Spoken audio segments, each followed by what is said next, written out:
This video is about the positive and negative effects of social media in teenagers.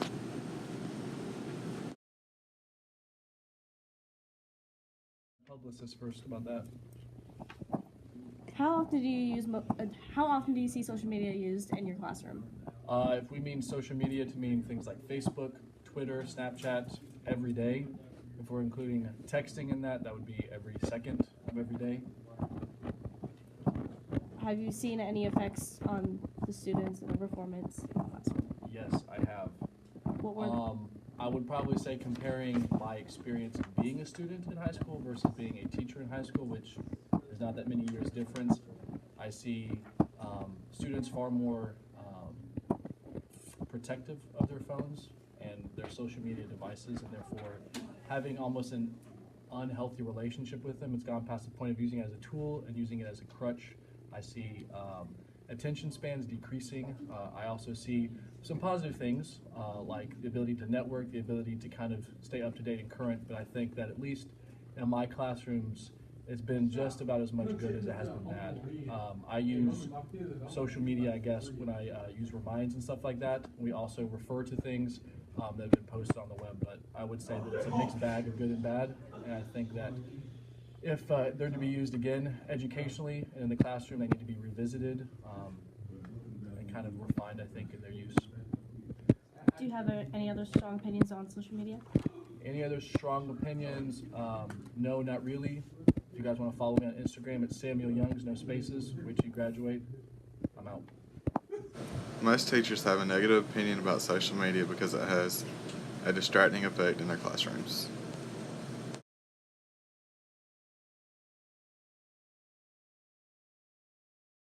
How often do you see cell phones in your classroom? I prefer to be greeted by you before I answer any questions. It's okay. Hi, Mr. Jones. How are you doing today? I'm very well, Amber. Thank you for coming in. Michael, I appreciate you videoing this film, which I feel like will benefit teachers and students as they try to navigate this challenging field of what to do with your life. It will help a lot. Maybe. Sometimes people think that things help, but they don't. So I hope to avoid that kind of discrepancy between what we're trying to do, because obviously we're trying to help, but I hope that it actually does. I'm going to ask you the first question now. I'd love to hear your first question. How often do you see cell phones being used in class?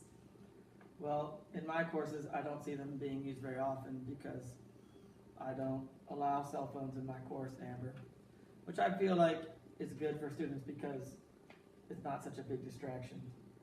Also, cell phones are from the devil. And since Satan himself lives inside the student's cell phone, when they interact with the devil, probably it's negative towards their well-being. And I try to make sure that everybody has the best possible outcome after taking in our course. And so cell phone use, of course, is prohibited. Unless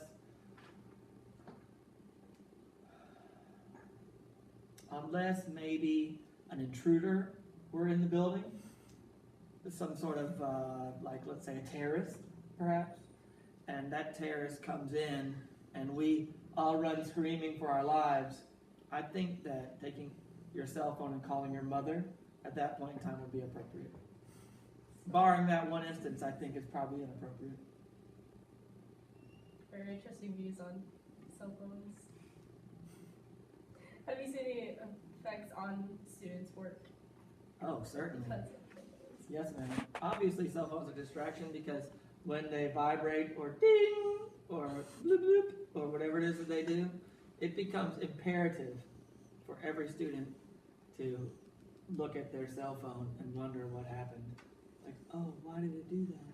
Oh, I must know. I have a need, a strong urge. Let me dig my cell phone out of my back pocket where it falls out regularly and try to find out the answer to this question. And so since they live their life in perpetual distraction and chaos, it makes it hard for them to learn things. Now I know that on the surface students don't learn anything anyway, because all they want to do is memorize information for a test. However, I hope that they learn things in my room.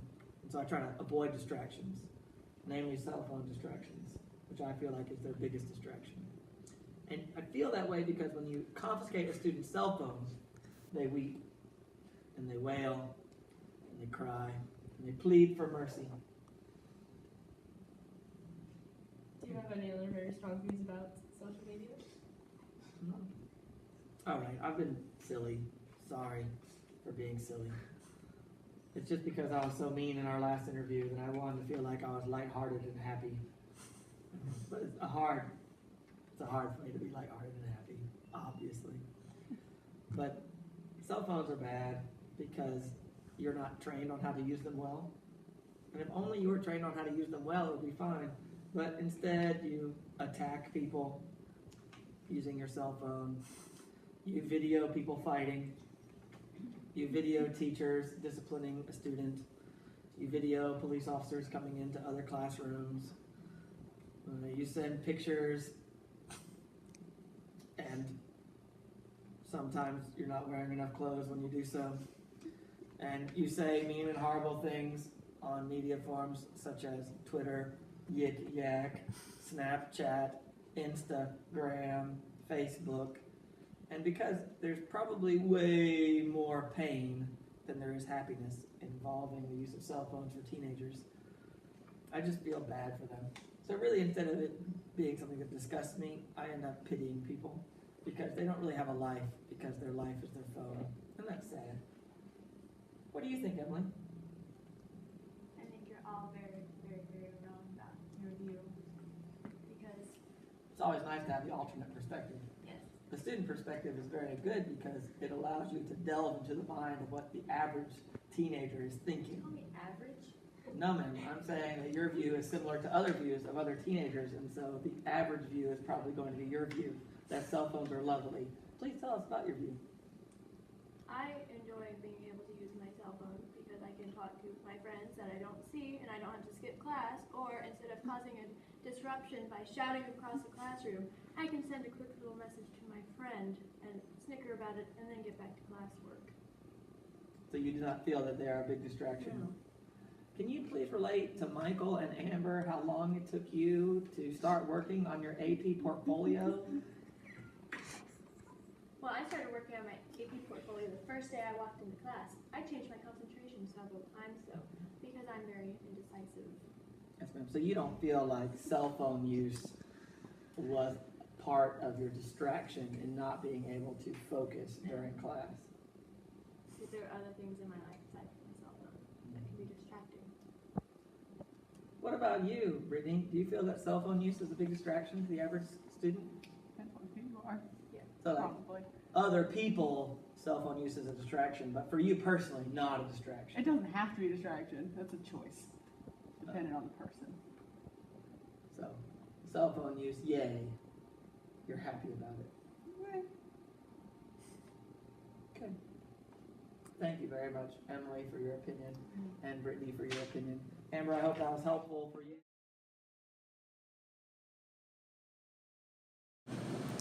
Nine out of 10 teenagers have used social media within their lifetime. It has used up so much of their time that they have not done other things with their life. It also decreases attention span. It causes a lot of stress on the students because of what people are saying on social media. But for the most part, plenty of people are satisfied with social media because it helps them connect with friends and family.